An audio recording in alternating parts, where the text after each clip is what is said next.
Nii, ka tere kõigile, kes on praeguseks siis juba keskkonda jõudnud. Arvatavasti mõned meiega siis aegamisi vaikselt liitumas. Kes veel liitumus on, saavad siis ennast rahulikult sisse mässida ja siis päeva nautida ja kes juba kohal on, siis tere tulemast. Õnnitlused kõigile siis esimese nädala lõppu jõudmise eest. Usume ja teame ka enda paari aasta kogemusest juba, et see esimene nädal võib päris tormiline ja palju emotsioone pakkuv olla. Et see kõik on normaalne, läheb veel ägedamaks. Aga tänud teile veel kord ka võimsa avapaugu eest, et oli mõnus tõesti teid kõiki 120 noort ja suurt hulka mentorid ettevõtteid siin näha. Et sel aastal on meid rekordiliselt palju, nii et vahel võib täitsa kitsas olla. Aga minnes siis tänase päeva juurde, siis tänase päeva eesmärgiks on anda teile hea siis teooria põhi ka. Selleks, et siis olla programmi jooksul võimalikult suureks abiks nii ettevõttele kui ka siis ennast võimalikult palju arendada. Ja kui avapaugul saime me rohkem siis üksteisega tuttavaks, saime teada, kes on meie mentorid, kes on need ettevõtted, kellega me koos tegutseme, mis see Changemakers endast kujutab, siis täna asume me sisse vaatama turundusse, põnevasse ja mitmekesisesse maailma. Ja täna ootab meid siis 3 esinejat. Räägime nii turundusest laiemalt, nii suurest pildist, kuidas seda praegu tehakse siis Eesti suurimas pangas, kui seda, et kuhu see siis edasi liikumas on. Kõik küsimused, mis teil selle jooksul tekivad, saate siis mugavalt esitada siin samas ekraanil Slido keskkonnas ja sinna pääsemiseks koodi näete siis ka siit samast ekraanilt. Ja kui näete küsimust, mis peaks kindlasti vastuse saama, siis andke sellele ka oma toetushääl. Kuna aeg on piiratud, siis arvatavasti kõiki teile küsimustele me vastata ei jõua, aga me teeme siis oma endast parima. Meie esimeseks kõnelejaks täna on siis Mihkel, kes tuleb siia samas paar korrust kõrgemal asuvast kontorist M-Management Solution nimelisest ettevõttest. Väiksena unistas Mihkel saada kaskadööriks, sest tegemist on siis väga riski- ja seiklusimelise inimesega. Hetkel pakub ta peamiselt teenust siis Plum Growth House nimelise agentuurile, Public TV-le ja Online Expole samuti. Olles siis turundusega kokku puutunud läbi õppimise, ärijuhtimise ja konsulteerimise juba ligi 13 aastat. Enim meeldib talle turunduse juures see, et tegelikult ükski päev ei ole samasugune, et saab tegeleda mitmesuguste klientide ja probleemidega. Hoiab nii-öelda noorena. Ja Mihkli kohta võib öelda, et ta on väga õnnelik inimene, sest suuresti on tema töö ka hobiks. Nii et teeb seda, mis ta armastab. Samal ajal siis äriarenduse ja turunduse kõrvalt on tal ka nii-öelda tavalise inimese hobisid, et talle meeldib elektrikitarri mängida, suviti matkata, käia ka jõusaalis ja Netflixi vaadata. Ja täna räägib ta meile siis turundusest üldisemalt ja turunduskommunikatsiooni kanalitest, et millal ja kuidas neid kasutada. Nii kui mina oma sõnad lõpetan, siis Mihkel, kaamera ja inimesed on siis sinu. Ja tuletuseks siis veel meelde, et küsimusi saate esitada Slido keskkonnas. Aga palun, Mihkel, oled oodatud. Tervist, mina olen Mihkel Kahju ja olen sellisest ettevõtmist nagu Plum Growth House. Olen seal arendus- ja turundusjuht täna ning Plum on põhimõtteliselt turundusagentuur traditsioonilises mõttes, mis endiselt oli loovagentuur, täna on siis rohkem digiturundus ja kasvuturunduse maastikul. Plumis on siis põhimõtteliselt 4 osakonda, on loovosakond, Plum Creative, produktsiooniosakond, Plum Productions, digiosakond, Plum Digital ja viimaks siis meediaosakond Plum Media, mis siis vahendab meediat eri kanalitesse. Ja teemaks siis, millest ma räägin, on siis kõigepealt natukene kerge ülevaate turundusest ja siis juba Eesti meediamaastikust ja kanalite valikust või meediumite valikust seal. Mis on turundus? Turundus on tegelikult tehniliselt väärtuse loomise ja tarbimise jada või ahel. Ja turundus koosneb siis mitmetest eri osadest, alates siis sellest, kui klient tuleb ära valida, segmentida nii-öelda, tuleb valida turg, fookus, et millisele turule, millisele kliendigrupile me keskendume, tuleb siis leida positsioon oma väärtustele ehk siis lihtsustades öelda, kas me oleme need Volkswageni tootjad või me oleme Ferrari tootjad, ehk siis kuidas me positsioneerume turul. Siis loomulikult tuleb toodet arendada, tuleb teenust seal ümber arendada, tuleb hinda kujundada vastavalt siis oma positsioonile ja viimaks siis tuleb siis toode kas valmis teha või siis tellida, sisse osta, see siis viia kuidagi kliendini, lõppkliendini ja seejärel juba tegeleda selle turunduskommunikatsiooni osaga ehk selle osaga, mis siis tihti aetakse segamini sõnaga reklaam. Esimeste osade juures kliendi segmentimisest kuni siis hinnakujunduseni välja on turunduses ülioluline osa, seda järjekorda ei tohi ära unustada, sellepärast et see on nagu vundament majal ja nende tegevuste, kliendi segmentimise, turu fookuse leidmise, väärtuse positsioneerimise, toote arenduse, teenuse arenduse ja hinnakujunduse sisendiks siis on tihtipeale kõvasti uuringuid ja analüütikat siis ühel või teisel moel. Aga kui me läheme siis selle turunduse viimase osani ehk turunduskommunikatsioon, kui uuringud on tehtud, toode-teenus on peaaegu valmis arendatud, siis tuleks see kuidagi rahvani viia. Ehk siis tihtipeale täna öeldakse turunduskommunikatsiooni asemel sõna reklaam. Et tegelikult reklaam ei võrdlu turunduskommunikatsiooniga ja ka turundus ei võrdlu siis reklaamiga.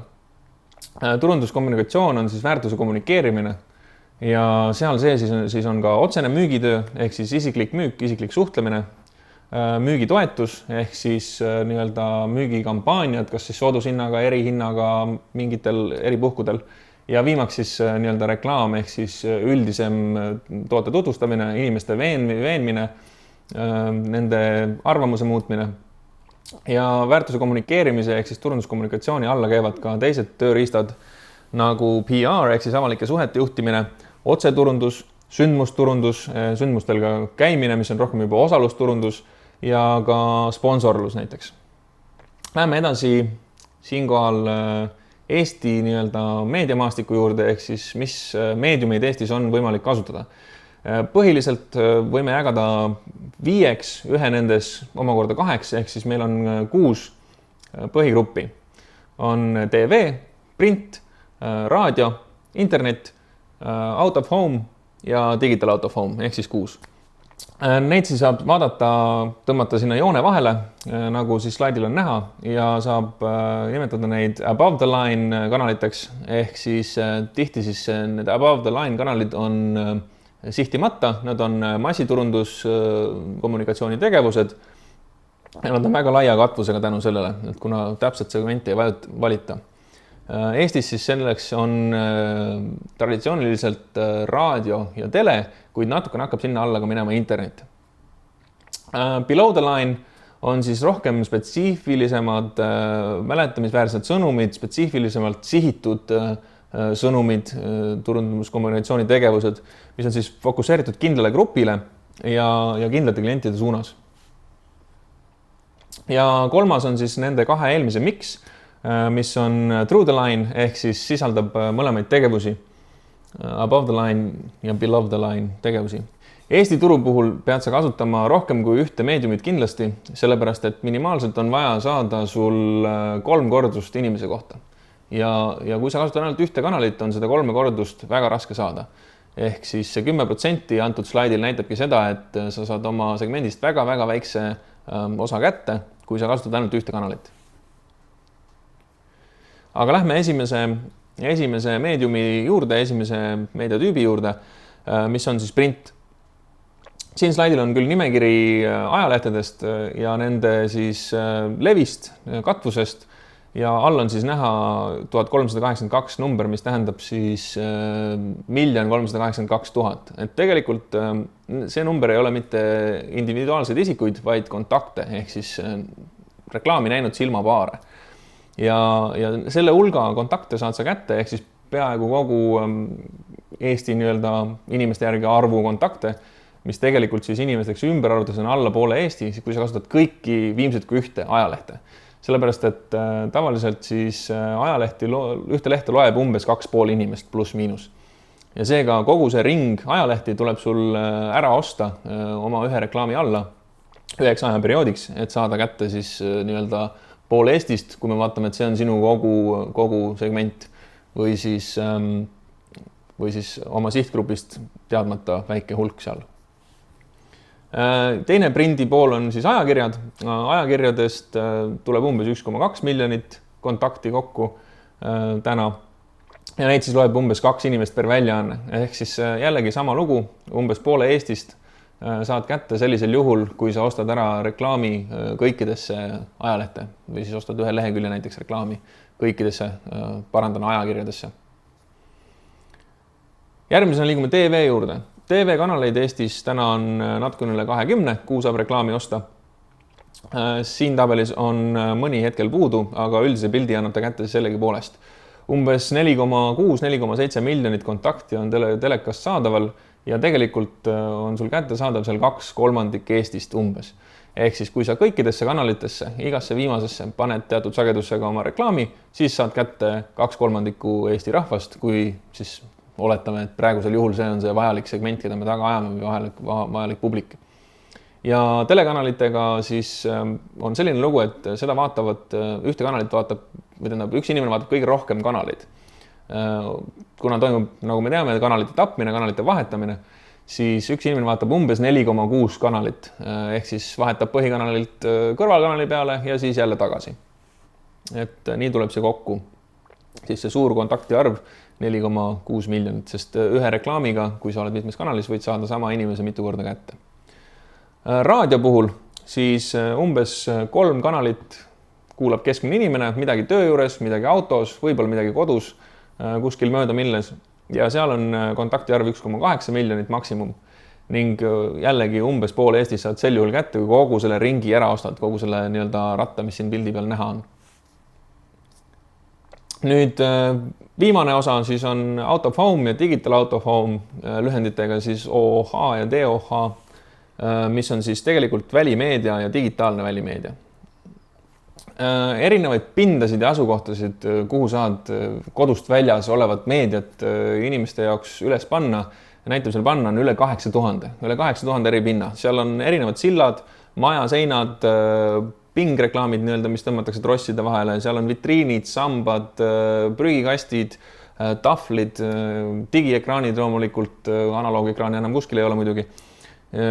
Ja paljud muud kohad, kuhu saab oma sõnumeid üles riputada. Et siia sisse eraldi erilahenduste alla ei ole välja toodud ka igasugused garderoobi siseuksed jõusaalides ja kõik see on siin isegi välja jäetud osaliselt, sellepärast on ka see number 8000 pluss. Ehk siis asukohti on tohutult, kuhu reklaami panna. Aga üldiselt võttes siis tavavälimeediat meil on sillad, majaseinad, kangad, mis on siis pingutatud kuskile seinale või siis trosside vahele. Meil on vitriinid, postitahvlid, tavatahvlid ja prügikastid. Ja välimeedia siis natukene erinev omadus on see, et kui mujal meedias peab inimene nägema 3 kordust, et see oleks minimaalselt efektiivne, siis välimeedias peab olema neid kordusi 7. Ehk siis kuidas see minimaalne kordus saavutada, jällegi sa pead kasutama erinevaid välimeedia tüüpe segamini, et sa ei saa kasutada ainult ühte kohta, ainult ühte plakatit ühes kohas. Ja kui isegi vaadata, et sa ostad ära kogu jällegi selle ratta, paned igasse meediumisse mingisugused reklaamid, siis siiski sa ei saa kätte ainult seda kanalit kasutades oma kogu sihtgruppi, kui me praegu võtsime selleks kogu Eesti rahva, siis tuleb see võib-olla umbes pool tuleb sealt kätte sulle. Teine pool siis välimeediast, digitaalne välimeedia, see on pisut väiksem maastik, kuna seda ülal pidada on kallim, seda opereerida on kallim ja seal on tegijaid hulka vähem. Põhilised tegijad on siis linnaekraanid, Kriim, Public TV ja digiekraanid.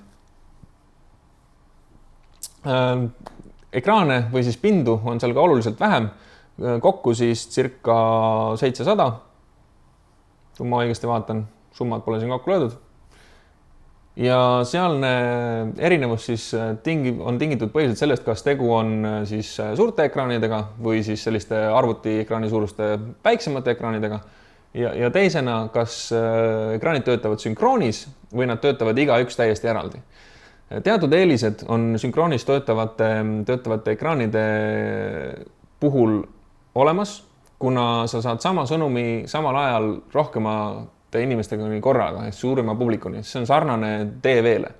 Et kui sul on ostetav üksikud ekraanid üksikutes kohtades, siis ilmselt hind läheb neid eraldi ostes kõrgemaks, et saada sama efekt. Jällegi 7 kordust per inimene, seega peaksid mõtlema, kuidas need 7 kordust kätte saada, mitu erinevat või mitu ekraani sa peaksid selleks ostma ja umbes pool Eestit on see, mis sa sealt siis lõpuks kätte saad, kui kogu ringi ära ostad. Aga lähme siis viimase Eesti meediamaastiku osani, mis on internet meediumina. Ja internet on tehniliselt kõige suurema leviga kanal. Et antud slaidil on 97% interneti kasutajate hulk Eestis. See on küll 2018 jaanuari seisuga, 2019 data juba näitab 98%, mis tähendab seda, et 1,28 miljonit inimest umbes käib internetis. Kõik muidugi ei käi igapäevaselt, seega ei ole see nii kindel näitaja, et saad 98% kätte, kui sa ühe reklaami paned korraks internetti üles. Ja samamoodi siis sotsiaalmeedia kasutajad umbes 2/3, umbes 60% siis inimestest täna kasutab mingit sotsiaalmeedia kanalit. Kui me vaatame internetis siis Google'it, Google kui üks kõige suuremaid reklaamijaid täna võib öelda, sellepärast et seal on viise reklaami teha palju, siis otsingumootori kasutusest Google'i kasutus on absoluutselt varjutab kõik muu. Et antud illustratsioonist on näha, et Google on 96%, Bing on teisel kohal 1%-ga, Yandex 1% samamoodi, DuckDuckGo 0,5%, Yahoo 0,4% ja mail.ru siis otsingu lahter on 0,33. Ehk siis võib öelda, et pea 100-kordselt on Google siin teistest kasutuse koha peal Eestis üle. Ja et see lihtsalt veel rohkem perspektiivi panna, siis olen toonud siia ühe slaidi veel, et kui me vaatame oma kategoorias erinevaid Eesti ajakirju, milline on nende turuosa oma kategoorias, siis jällegi on näha, et Postimees 29% teiste ajakirjade seas. Meil on Delfi on 36%-ga kõige kõrgemal kohal, Õhtuleht 10%, ERR 6% ja Rambler.ru on siis 1% turuosaga siis ajakirjadest või siis sisust sellisest. Ja siia kõrval lihtsalt Google oma siis turuosaga 96%. Ehk lihtsalt see annab ettekujutuse väikse sellest, kui raske tegelikult on saada nii suurt turuosa oma kategoorias. Ehk Google'il on peaaegu et monopol, ütleme nii, otsimootorite maailmas, võib öelda. Ja selline see Eesti meediaratas on. TV ja print, siis täna veel üleval pool liini, above the line, kui meile tuletada, mis see tähendas. Ja ülejäänud siis below the line. Välismaal muide arvestatakse ka raadio above the line'iks, kui see on national radio ehk siis rahvuslik, aga näiteks USAs on ka raadiojaamad täiesti maakondlikud ehk siis alamkategooriad rohkem. Väike riik nagu Eesti, meil on natuke teised proportsioonid. Ja teiselt poolt vaadates print ja internet täna on omavahel kohtasid ära vahetamas, sellepärast, et internetis on tehtav rohkem ja rohkem sarnast reklaami ja turunduskommunikatsiooni tegevusi nagu prindis, ehk siis ka sisuturundust. Ja internet on võtmas üle prindi kohta siis tugevama meediatüübina ja massimeediatüübina. Ning lihtsalt faktina ka print on ka ainuke, mis tegelikult täna käibes mõõdetult langeb, ainuke meedia tüüp.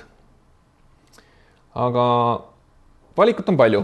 Kuidas võrrelda eri kanaleid ja kuidas teha see valik, et milliseid turunduskommunikatsiooni kanaleid ma peaksin enda toote jaoks kasutama ja millist kanalit millisel hetkel, sellepärast et toote turule saamisel ja kliendini saamisel on ju täiesti erinevad faasid. Ja iga meediatüüp ongi omal kohal 5 eri faasis. Need 5 põhifaasi on teadlikkuse tekitamine, ehk siis anname teada, et meie oleme olemas, me oleme sellised, see on meie bränd.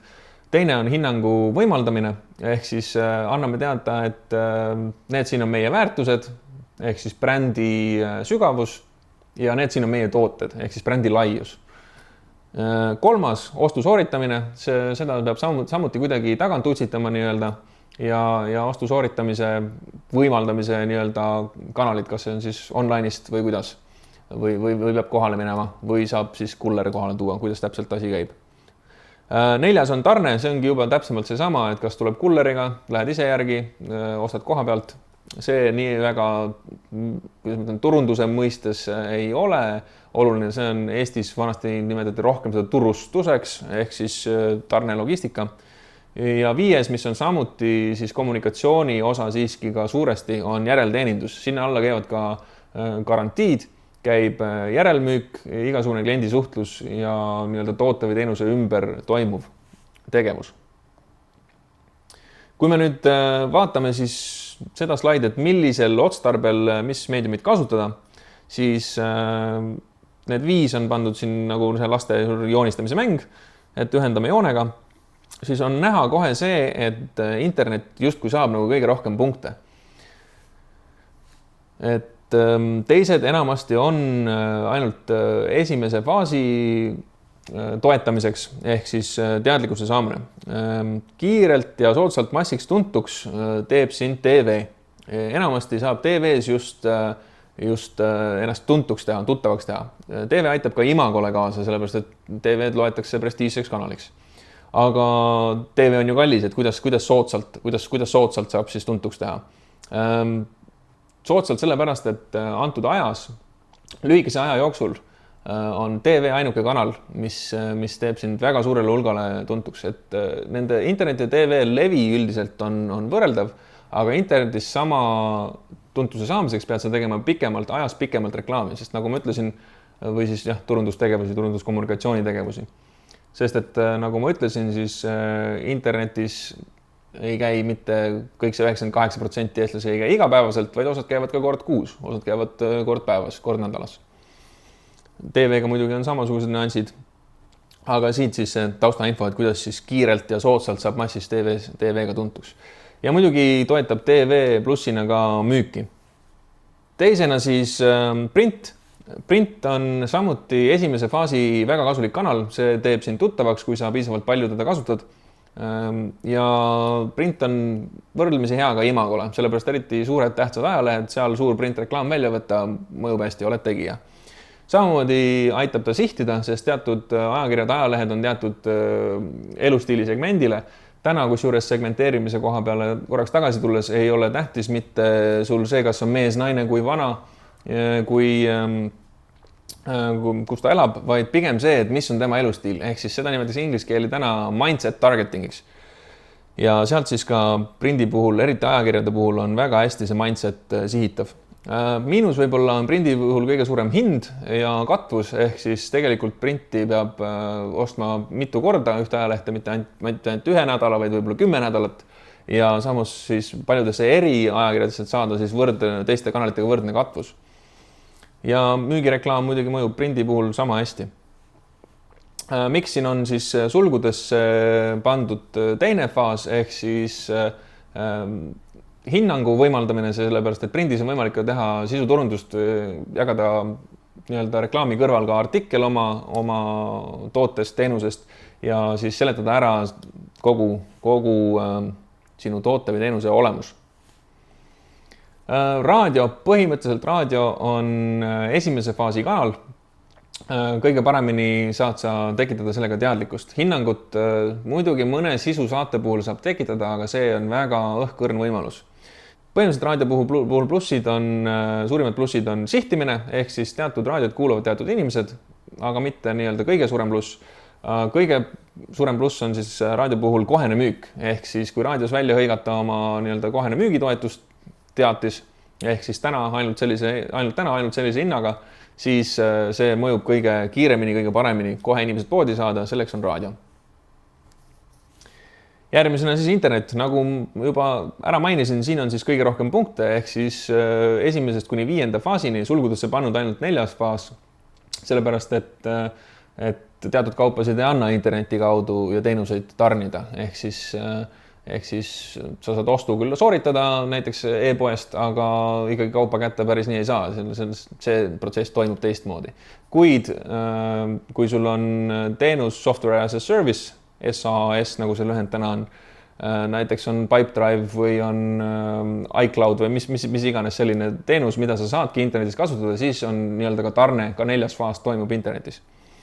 Aga võrreldes siis TV-ga, nagu ütlesime, et ta on suurem massikanal, sa saad kõige suurem hulga inimesi korraga kätte, aga võrreldes TV-ga siis palju aeglasemalt, ehk siis samaväärne aeglasemalt. Ja hind siis võib lõpuks tulla samaväärne, aga siis pikema aja peale jaotunult. Sihtimine on interneti puhul väga suur pluss, sellepärast et sa saad valida oma sihtgrupi elustiili, saad valida nende vanuse, sissetuleku, asukoha väga täpselt, kusjuures isegi 1 kilomeetrise diameetriga, raadiusega. Väga hea sihtimine on seal. Hinnangu võimaldamine on, ehk siis teine faas on väga hea, sellepärast et sa saad hinnangut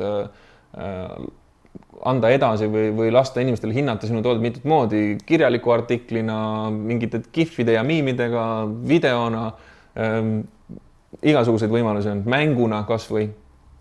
Et sellepärast siis internet või selline digi on ülikasulik.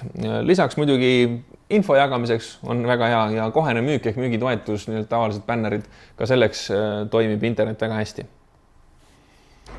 Järgmine sõna siis out of home ehk siis tavaline välimeedia, mitte siis jooksev, mitte film, mitte digi. Out of home on suhteliselt hea imago tekitaja, seda eriti kui on suurejoonelised plakatid väljas. Muidugi prügikasti peal seda vaadatakse nagu so-so seda teemat. Aga just sellised ka väiksemad prügikastid, garderoobi uksed, mis iganes need plakatid saavad olla posti küljes, aitavad väga hästi müügitoetusteks. Miinuspooled on pandud slaidile sulgudesse, sellepärast et esiteks hind ja katvus kombinatsioonis selleks, et saada kätte, no räägime, et meie sihtgrupp praegu on ju nagu selles kogu nende näidete jooksul on olnud, on kogu Eesti rahvas. Et seega, et seda kätte saada, seda katvust, siis hind tuleb väga-väga kallis, selleks tuleb väga palju erinevaid pindasid ära osta. Ehk siis see on siis selle puhul miinus. Järgmiseks siis digitaalne välimeede, digital out of home. Sulgudesse on siis siia pandud veel S, mis tähendab siis siseekraanid. Siin me loeme ka tegelikult public TV siseekraanideks, mis on küll bussis sees, aga just kui kodust väljas. Ehk siis ta on selline natukene omalaadi kanal. Tuntuse tekitamine, müügi toetamine väga hästi toimib. Katvus võib-olla on miinus, sellepärast et digitaalsed ekraane ei ole üle Eesti igal pool. Ja siin ongi oluline vahe selles, kas tegu on sünkroonis töötavate kanalitega või mitte sünkroonis. Ehk siis korra juba mainitud, kui nad töötavad sünkroonis, ta on rohkem TV moodi, sinu sõnum on rohkematel ekraanidel korraga, jõuab rohkemate inimesteni korraga, mis tähendab, sinu kordused tulevad kiiremini ja hõlpsamini kätte inimese kohta. Digitaalne nii-öelda väljas, vabas õhus, välimeedia. Samamoodi imagoks hea. Tihti on suurtel ekraanidel just imago reklaam nii-öelda parem, sellepärast, et mida suurem ekraan, eredam, seda prestiižsem see tundub, seda rikkam sa tundud kliendile. Ehk siis selle järgi seda vaadatakse. Aga paraku see imago ei loe alati suuremat müüki ega käivet. Näiteks öeldakse, et majandussurutuse ajal pangad just kasutavad selliseid kanaleid, mis on prestiižsemad selleks, et näidata, et meil ei ole häda midagi, me ei hakka pankrotti minema. Aga iseenesest see nii-öelda nendele lisamüüki või lisakäivet ei tekita. Samuti muidugi müügi jaoks on okei. Jällegi miinustena pandud ilmasulgudeta hind ja katvus siinkohal, sellepärast, et selleks, et saada kätte, me räägime jälle meie segmendist kogu Eestit, selline rahvas tuleb sul väga palju ekraane kasutada ja see hind läheb väga-väga-väga kalliks. Aga mul on siin üks tabel veel, see on üsna sisukas tabel, reklaami suuruse faktor. Ehk siis siin tabelis nüüd on näha, korraks vaatan, Siin tabelis on näha siis, kus kanalis, kus meediumis sa sama raha eest, mida täpsemalt saad. Ehk siis siinkohal võite omal selle salvestatud webinari hiljem pausile panna ja täpsemalt seda tabelit uurida, teha screenshoti, aga siin mul ei ole mõtet iga rida ükshaaval ette lugeda. Aga võib-olla keskenduks siin kõige alumisele reale seal halli peal on siis kolmekorduse hind. See nüüd on abstraktne näide. Ehk tegelikult ei ole siin võetud arvesse sihtimist, ei ole võetud kindlat ajavahemikku ja paljud muud näitajad, mis meediamaailmas on olulised, on siit välja jäetud. Aga abstraktselt vaadates siis kolmekorduse hinde eri kanalites ongi näha, et suhteliselt kalliks lähevad print, tavaline välimeedia ja võib-olla ka raadio. Raadio ja televisioon siin on siis tundub, et nagu on enam-vähem samal tasemel. Aga kõige paremini kuvab siis ennast siin siis digitaalne välimeedia sees, ehk siis just need sünkroonis töötavad ekraanid, kus on sul palju samal ajal. Ja ka muidugi absoluutselt kõige paremini siis internet, kus on näha, et alates 0 eurot kolmekorduse eest ja miks see nii on, sellepärast, et nagu ma ütlesin, internetis annab teha ka sisu luua, blogisid kirjutada, kõik selliseid asju tasuta teha, mida TV-s alati samamoodi ei saa. Muidugi, kui sa teed mingisuguse jube hea PR-triki, mis siis uudistes kajastub, siis saad samamoodi, kuid päris võrdsetel tasemetel see ei ole. Ehk siis see rida on võib-olla huvitav võrdlus, et mis on tegelikult kallis ja mis mitte. Aga nagu me eelmist loentelu siin lugesime, et mis on millises faasis ja siis ei tohi ära unustada seda, et alati ei ole ainult see üks kanal kõige parem teistest, sellepärast et iga toode on erinev, igal tootel on oma sihtgrupp, mis on erinev, ehk siis loeb auditoorium. Ehk siis sa pead mõtlema, kui kindel ja püsiv on selle kanali taga auditoorium. Kui sa teed mingit tegevust, siis kas seal on kogu aeg need inimesed seal selle teisel pool seda ekraani, keda sina taga ajad? Kas selle kanali taga on läbilõige kogu ühiskonnast, ehk seal on igat sorti inimesi, või seal on väga kindel elustiilisegment või väga kindel nišš inimesi. Kas su sihtgrupp siis koosneb mitmetest eri nišidest, eri inimestest või siis on see üks väga kindel, ehk siis nišš. Et kuidas sinu auditoorium välja näeb? Ja kuidas kanali auditoorium välja näeb? Siin siis väiksed nõuanded juurde, et kombineeri oma kanalid eesmärgi järgi, mis faasis sa oled või mis faasides inimesi tahad tabada, millise sisuga on sinu sõnum selle faasi koha pealt, mis sihtgruppi on vaja ja millise mõjuga peab olema. Kas siin see on tutvustamine, müügi tekitamine ja nii edasi. Kindlasti tuleb ka mõõta tuleks siis Smart selle teooria alusel. Ehk siis Smarti kõik teate kindlasti, internetist järgi uuritav, põhiliselt väga spetsiifiline ja ajasse orienteeritud on 2 põhiasja seal, vahepealsed punktid samamoodi siis. Väikseid taustainfosid veel reklaamist, taustainfo kilde või meediamaailmast, siis nimetame õiesti. Meediamaailmas on kindlasti teatud hooajalisus. Antud tabelis siis näete, kuidas reklaami aktiivsus kuude lõikes kõigub ja samuti siis kõiguvad hinnad kuude lõikes. Siin on näha siis aasta algus ja aasta keskpaik on madalam hooaeg ning aasta lõpp ja jaanipäeva aeg, maikuu on siis suhteliselt kõrge hinnaga ja suhteliselt reklaami aktiivne hooaeg. Ehk siis kui sa oma meediaplaani teed, siis pea silmas, et nendeks aegadeks meedia planeerimine on kindlasti kallim.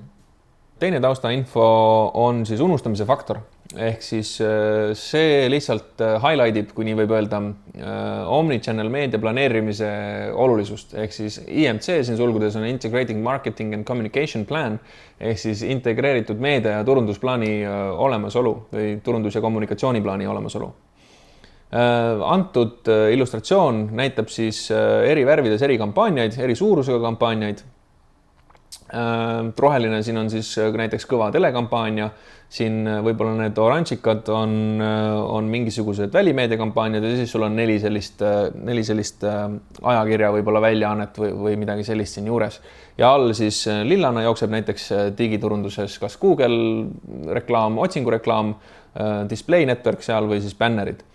Ehk siis miks on selline meediaplaan oluline, eks sul oleks erinevate kanalite miks ja erineva võimsusega, on need katkendjooned siin tabelis. et kui sa näed reklaami 3 korda minimaalselt, siis välimeedia reklaami 7 korda, siis sul tekib teatud mäletamine, teatud äratundmine antud reklaamil.